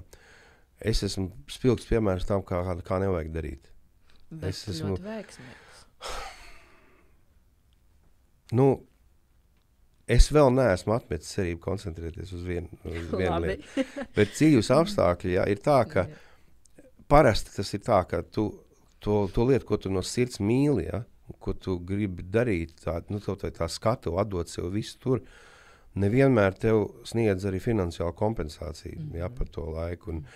Un it sevišķi, tev ir ģimene, tev ir kaut kāda jau sadzīve, kuru tu kaut kā esi jau tādā rutīnā iegājis, kuri kaut kā jāuztur. Ja? Tad ir tā lielā izšķiršanās, vai tu velti sev dzīvi pilnīgi skatuvei un saproti, ka tu zaudē varbūt arī ģimeni kaut kādā mērā, tu atņem varbūt kaut ko ārkārtīgi svarīgi saviem apkārtējiem cilvēkiem, neizbēgam, ja tu ieej, teiksim, mākslā tā, ka tev māksla ir pāri visam. Tādu cilvēku, kuriem māksla pāri visam, ir maz. Un ir vairāk visu laiku tādi tie kompromisi starp to, ka tu, ka tu spēlē izcilā orķestrī, un vakarā spēlē ballīti. Vai nedod Dievs uz ielas vēl kaut kur.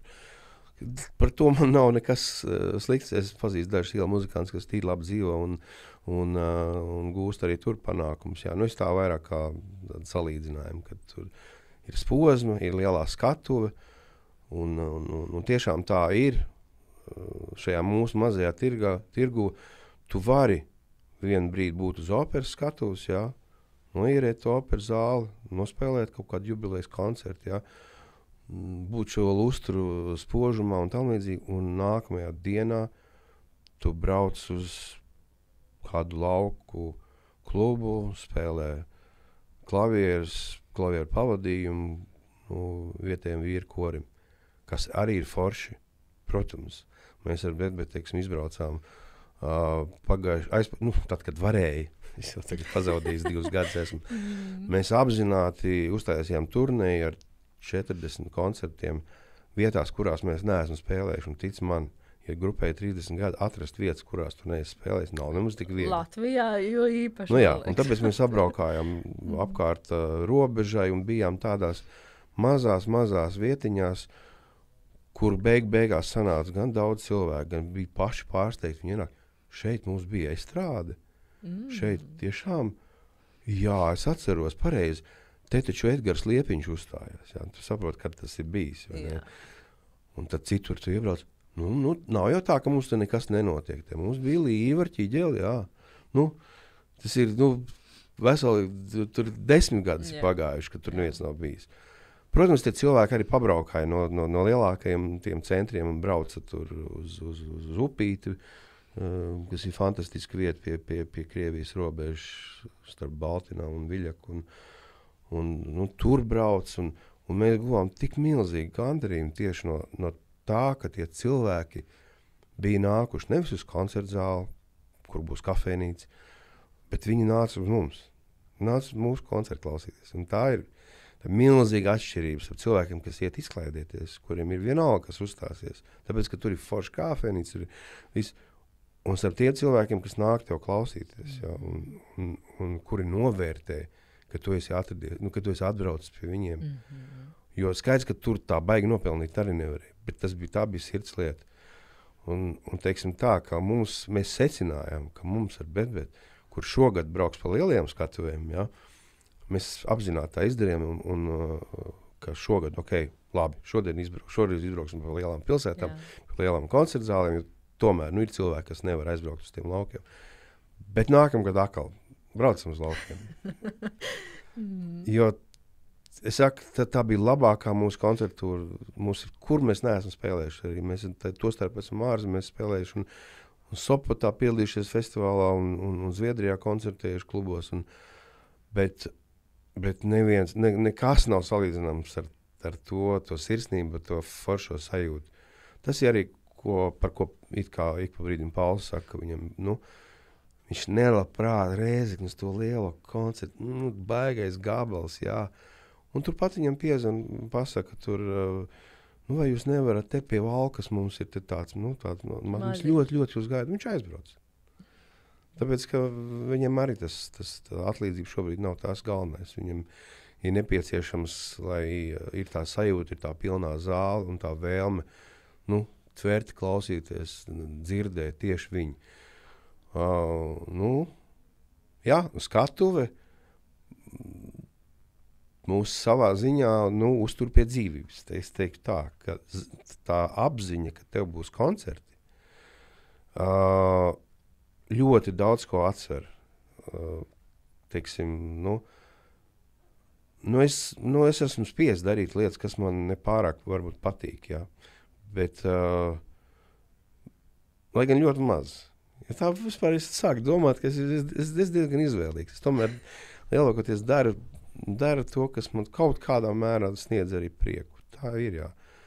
Man nepatīk tās Exceļu tabulas, es pateikšu godīgi, jā. Tāpēc, tā ir tā mazā garoziņa, kas tam mīkstumiņam nāk. Tā ir, jā. Bet, tie sīkumi. Mana lielā skatuve, kur notika man vismazāk to gaidot, bija tad, kad es 2017. gadā 1. janvārī izlēmu, ka es katru dienu uzrakstīšu vienu dzējoli. Kāpēc es to izdarīju? Tāpēc, ka es sapratu, ka esmu pasēdējis televīzijas žūrijās, forša televīzija, jā, tāds spaigies gandarījums. Tas tomēr es nolēmu, ka es negribu vairāk to darīt. Tas ir noiets etaps. Labi, man ir kompānija, jā, veiksmīgi strādā, viss forši, lai gan, protams, 90. gados arī bija nobankrutējām un izbaudījām, ko tas nozīmē, teiksim tā. Bet ātri atkopām mēs un izveidojam jaunu. Labi tas ir, labi spēlēja bungas, jā, visi forši grupi ir, māja ir, ģimene, viss tā, bet, mēģināju koncentrēt, padomāt, kas ir tā lieta, ja es varētu no visas pārējā atteikties, ko es gribētu darīt. Un es pārsteidzoši ātri sev atbildēju, es gribētu dzejojus rakstīt, un nevis dziesmas. Jo dziesmām tu esi, labi, izņemot tās dziesmas, ko es pats rakstu, kā arī melodija, tu esi visu laiku atkarīgs, tu esi kolektīvā, tu esi atkarīgs no komponistu vēlmes, otru savu līdzautoru vēlmes, kaut te vajag, te ir mani garā note, te vajag, bet man tur varbūt, pēc satura prastītos, bet tas nav izdziedams. Tu maini vienu vārdu, tu samaini visu teikumu, visu ideju maini, visu tur ir jāpārtais. Un tas ir tāds kolektīvs darbs, kur tu visu laiku esi kaut ko atkarīgs. Un beigās atnāk dziedātājs, un tā bieži darīs, nelaidz brīzi, un šitas vārds man pamīkst, es nedziedāšu. Grodums tāpat darīja, viņš arī izmainīja kaut kādas, viņam šit, ka tas ir tāds vīrišķīgāks un cietāks, lai gan, es nevienmēr, pateikšu, es nekad viņam nepiekrītu, bet, es sapratu, ok, tev jādzied, ne jau man būs jādzied. Labi, samainam.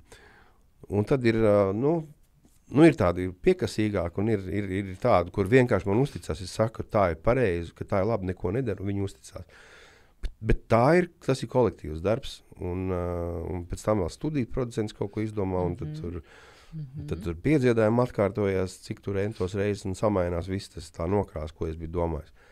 Bet tad es atcerējos, es taču esmu rakstījis dzejos, bet es rakstīju dzejos pārstāju, kaut kur 92. gadā, jā. Es rakstīju no skolas laika, no 14 gadiem, līdz kaut kādam 92. un tad panesās, tad man bija jāraksta dziesmu dienā. Ļoti liels piedāvājums. Arī joprojām man ir dziesmu rinda, kuras es neesmu uzrakstījis. Un es nolēmu, es taču varu saņemties, darīt beidzot kaut kādu savu sirds lietu tā līdz galam. Bez maz brīvprātības piespiedu kārtā. Un es sāku rakstīt tos dzējojus. Man ārkārtīgi iepatikās pašam tā sajūta, ka man nav nevienam jāprasa. Tas derēs vai nederēs? Brīvība. Jā, un es pats zem tā parakstos, ja tas der. Bet, protams, iekšējais cenzors sāk strādāt diezgan nopietni. Un bieži vien bija 11:30 naktī, un es saprotu, ka tas ir mēsls, ko esmu uzrakstījis. Tas ir ārā metams. Es visu dienu, ko esmu lolojis, tas nav nekas. Es nevaru to publicēt tajā dienā.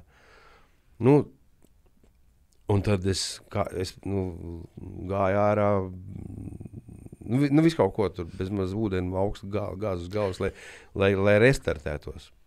Un man izdevās tomēr uzrakstīt dzējojus, zem kuriem es arī šogad, es viņus pārlasu, teiksim, autoru vakaros, un es arī tagad parakstos. Tomēr viņš bija pabeigts.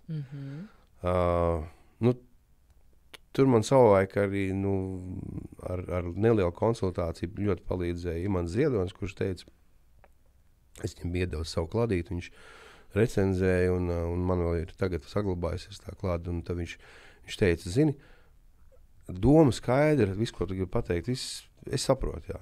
Viņš saka, bet katram tam dzējam viņam jānoformējas. Viņš tā kā, viņam jābūt savai, kamēr viņš atrod to savu formu. Es līdz tam par formu vispār nedomāju. Es domāju, ka ir svarīgi jēga, ko es uzrakstīšu, jā, ka saule spīd spoži un jūra ir zila, jā, un viss. Un tad, bet kopš tā ritmikai ļoti, ļoti svarīgi. Un es vienmēr tagad, bet neviens jau nemāk izlasīt tā, kā es to uzrakstījis. Citi ir. Katrs lasa to, ko viņš tenī brīdī grib sadalsīt. Jā, man ir paveicies, tur Paukštēlē lasījis, Panovskis lasījis, jaunie aktieri lasījuši un tam līdzīgi, un es klausu, ritmiski, tu nepareizi to dari. Tāpēc es, pārsvarā pats cenšos arī lasīt, jo es zinu to, vai tas ir valšu ritmā, vai tas ir twists, vai tas ir rock'n'rolls, jā. Tas iekšējais ritms tur ir jābūt. Un tur man, ja ir klips dzejols, es vienkārši nevaru ciest. Man viņš riebis, es nevaru. Klipam dzejolim nav vietas uz pasaules. Nu, jā, un man tas ritmiskais, es viņu noķēru, un tas bija viens no dzīves lielākiem brīnumiem, kas notika pēc tam, jo izrādījās, ka tā mana sirds lieta, kas man tiešām sagādā vislielāko baudījumu, beigās bija visvairāk cilvēkiem nepieciešami, jo es viņus publicēju Facebookā un pēc tam arī Instagramā, un es skatījos kā uz milzu brīnumu. Jēzus Marija ar dzejoli, vienkārši ar 4 vai 8 rindām cilvēku. Man rādas tur ar atsevišķiem dzejiem 12,000, 15,000 dalījušies. Es domāju, cik tad ir izlasījuši, ja?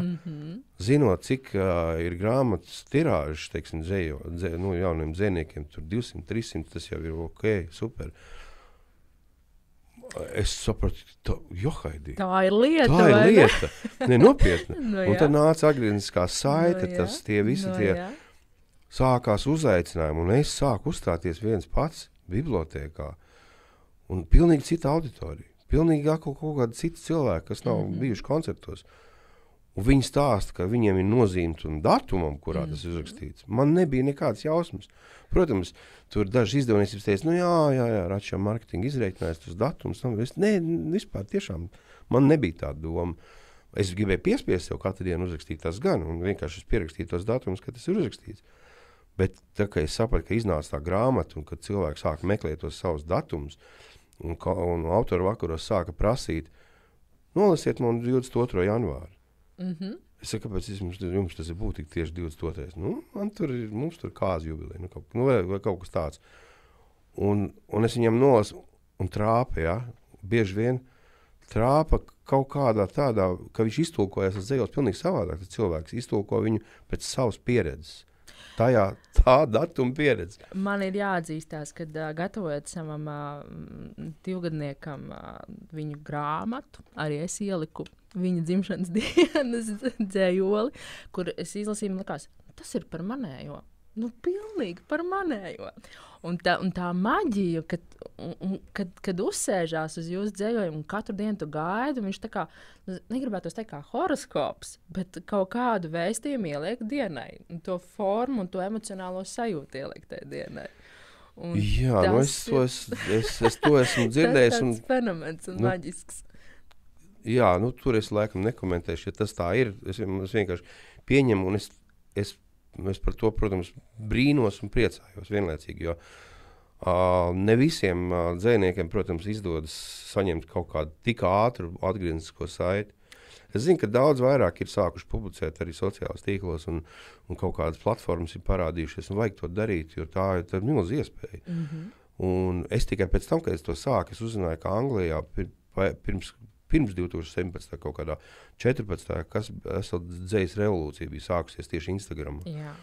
Un tāpat Rupija Kaur, kas gūst milzīgi galvas reibinošs panākums, viņam arī tur no Instagram cēlusies. Tas ir sociālo tīklu spēks, tas ir tas tūlītēja atgriezeniskā saite. Jā. Bet tas pārsteidzošais bija beigās tās grāmatas arī pirka. Tirāžs nenormāls, vienkārši dzējoļiem nav tādu tirāžu. Ja, un tas grāmatu izdevējiem, man daudz ir teikuši.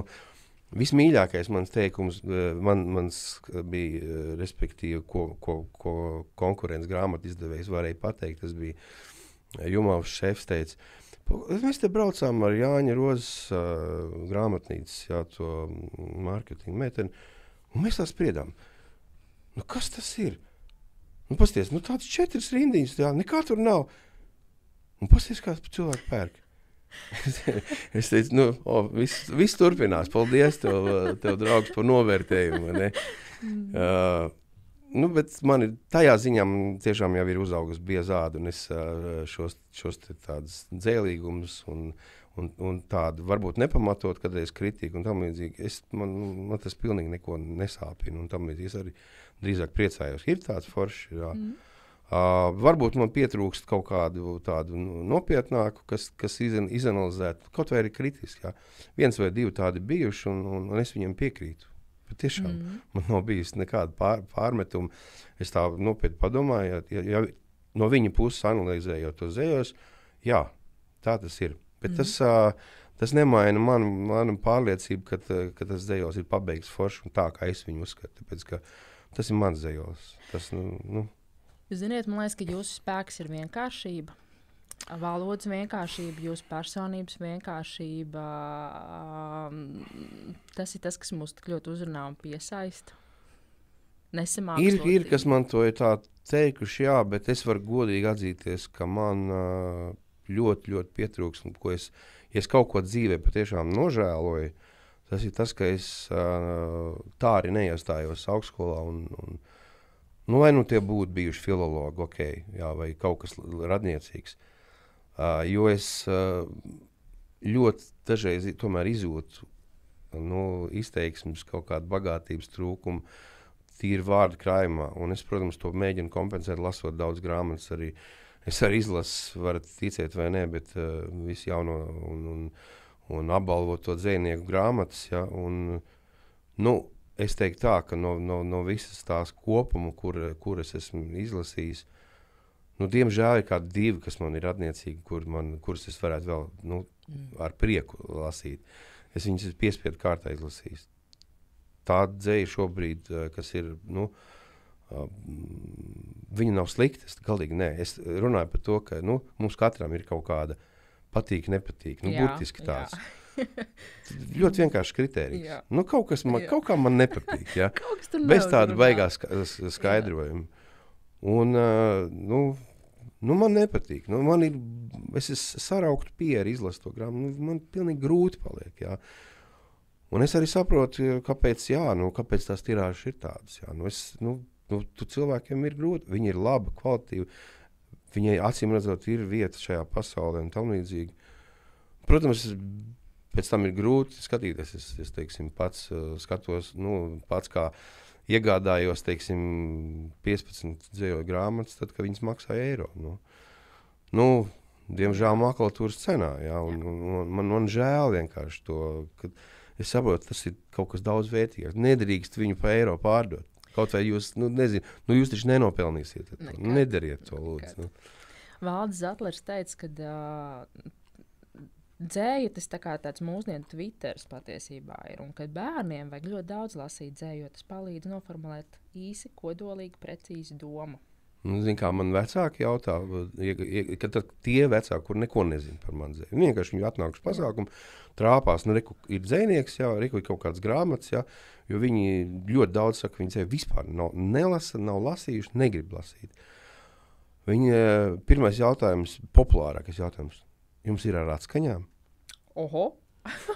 Jā, viņš saka, burtiski šāda izvēle bija. Es saku, laikam man paveicies, man ir atskaņa. Tad es paņemšu 2, jā.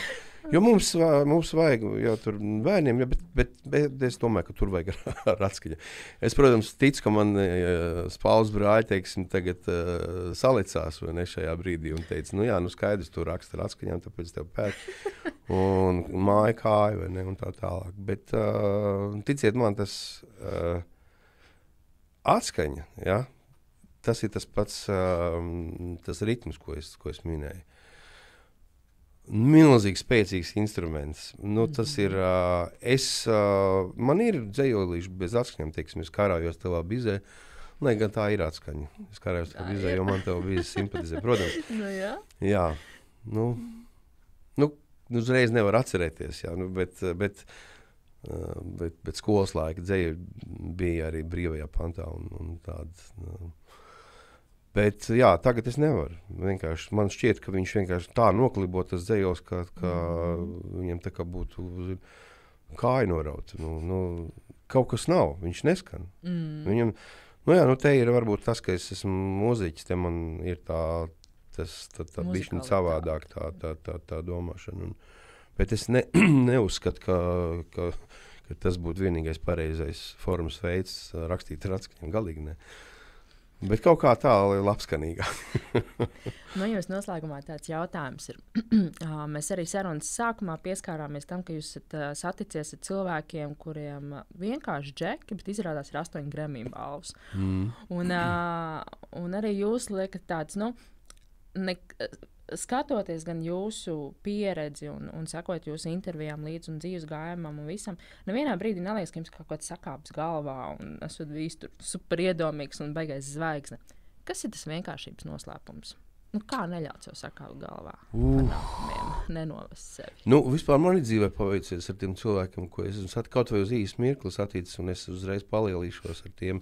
Tas, nu, varētu uzskatīt, ka mums sakāp galvā tikko. Bija nejauši tikšanās ar Richardu Bransonu. Viņš brauca uz savu lidmašīnu ar to Heathrows laikam lidostā. Tur bija tie vagoniņi un strāpjamies vienā. Paul McCartney esmu saticis, tur gan pēc koncerta, tad Alan Parsons, kas man bija viens no absolūti skaņas meistariem, korifējiem, kas ir Pink Floyd rakstījis, un viņa paša albumi, tie man ir top. Nu, vēl dažādas izpildītājs, Rolling Stones un Depeche Mode un vispārie. Un es redzēju šo te atšķirību starp šiem te lielajiem cilvēkiem, kur augumā parasti ir maziņi diezgan sapcīt. Ja runā par Rolling Stone, tas vispār ir arī Depeche Mode. Un tad es esmu saticis popgrupas, kas ir burtiski uz vienu albumu uztaisīts, tur vienalga Five vai arī to pašu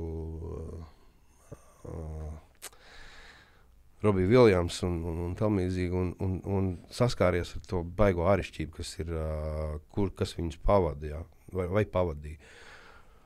Un tur vienkārši izdara secinājumu, ja, ka cik forši ir būt tādam, kā ir tie džeki. Ja.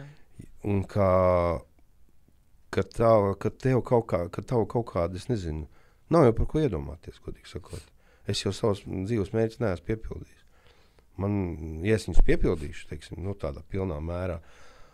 Tad gan būs vērts. Man sakāps galvā. Nē, zini, kad sakāp galvā, tad, kad neviens to neredz. Kad tev ir panākumi, ja, un ka viss izliekās it kā tādu nav. Tad tu sāc izlikt sevi, lai kaut kā, paklausies, bet man taču ir... Es taču esmu, man ir panākums. Es teiktu tā, godīgi sakot, manai dzīvei, ja tā objektīvi ņem panākumu, laikam ir pietiekami, bet tie galvenie vēl ir, un man nav par ko satraukties, godīgi sakot. Es pat, ja droši vien, ka vairs neko nedarītu, man vēl pāris gadu pietiktu pārskatīt to, ko es esmu sarakstījis un neesmu publicējis. Tas ir viens no rakstošām, un ir pat arī audio materiāli tādi, kurus ir pat bet dziesmas, kas ir ierakstīts un nav publicēts. Un es zinu, ka paejot laikam, tās lietas, viņas kļūst vērtīgākas, un pat ja viņas ir nepilnīgas, viņam pilnīgi cita vērtība ir. Ja? Tā 87. gada dziesma ierakstītā, viņi jau neviens neklausīsies kā 2022. gada. Tur ir pilnīgi cits atskaites sistēma. Bet piedod, es atkal aizrunājos, jo man sen nav bijušas intervijas tādas sirsnīgas, kur man uzdot kaut ko citu, izņemot kaut ko par pašnodarbināto mūziķu biedrības pamatprincipiem vai kaut kādiem likumdošanas vai finanšu ministrijas kaut kādiem plāniem. Tas ir podcastu šarms, nav forums. Jā. Tas ir podcastu šarms, un paldies visiem, kas klausījās. Es jums tiešām novēlu dzīvē atrast un izdarīt kādreiz to lietu, ko jūs gribat no sirds izdarīt. Un tās ir ļoti, ļoti atšķirīgas lietas, pienākums un sirdslieta. Tās ir divas dažādas lietas, un vislielāko gandarījumu, protams, jums dzīvē dos sirdslietas, un ticiet man, izrādīsies, ka tās sirdslietas sniedz gan gandarījumu, gan beigās arī atlīdzību, ja ne finansiāli, tad morālu, un jūs vienkārši kļūsiet veselāki kā cilvēki, kā pilnvērtīgas garīgas būtnes. Pirms es jūs laižu projām, man ir spēle, ātrie jautājumi, ko es izspēlēju ar katru viesi podcastu. Un ir pavisam vienkārši noteikumi. Es iesaku frāzi vai jautājumu, un jūs sparat ārā pirmo, kas uz mēles. Okay. Jūsu mīļākais ēdiens? Zivis. Jūsu pirmais skūpsts bija? Oi, nekas labs. Labi. Dziesma, ko visbiežāk dungojat pie sevis? Tas noteikti grūts jautājums. Tā ir dziesma, pie kuras es strādāju katru reizi. Tad es viņu dungoju un nesāju sevī ilgu laiku. Jā. Lūdzu, turpiniet teikumu. Drosme ir? Spēks. Drosmīgākā vai varbūt trakākā lieta, ko jebkad esat darījis?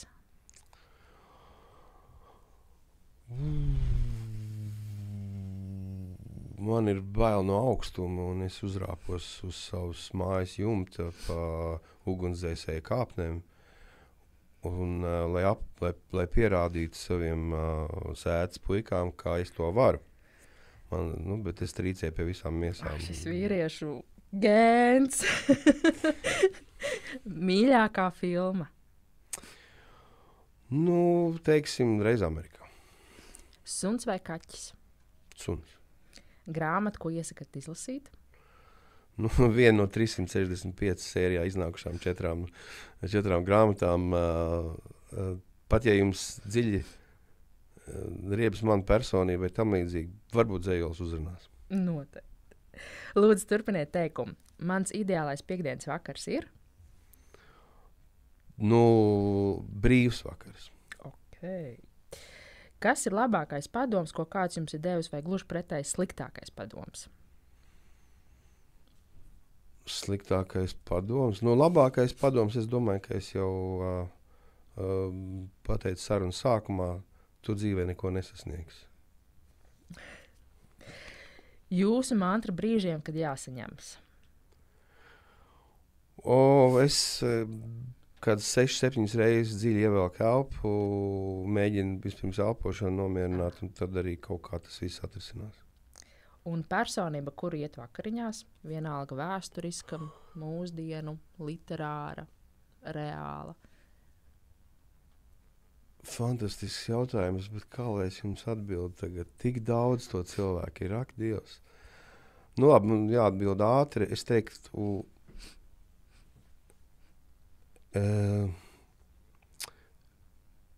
es aizietu vakariņās ar Kārli Ulmanu un pajautātu, kāpēc viņš lika mums palikt savās vietās un nekaroja. Ļoti labi. Paldies jums liels šodien par sarunu. Bija ļoti daudz vērtīgas atziņas un ļoti daudz tādu foršu insightu mūzikas pasaulē, mūzikas biznesa pasaulē. Un galvenā tā atziņa, ko jūs pateicāt arī sarunas beigās par to, ka vienkārši jāsako savai sirdsbalsī, un tad viss pārējais sekos. Jā, tas ir tik vienkārši un tik sarežģīti reize. Paldies par sarunu. Paldies. Paldies, ka biji kopā ar mums. Ja tev patika šodienas podkāsta saruna, lūdzu dalies ar to savos sociālos tīklos. Savukārt, ja tev ir ideja, kuru personību tu gribētu dzirdēt kādā no nākošajām podkāstu sarunām, raksti man Instagramā vai Facebookā @podcasts Ziemeļmeita. Un kas zina, varbūt šo personību mēs nointervēsim ar tevi kopā šeit pat ierakstu studijā. Kārlis Skalbe ir teicis: pasaulē nav gala un debesīm nav malas. Īstā dzīve ir liela kā pasaule un augsta kā debesis. Dzīvosim īsti. Atām!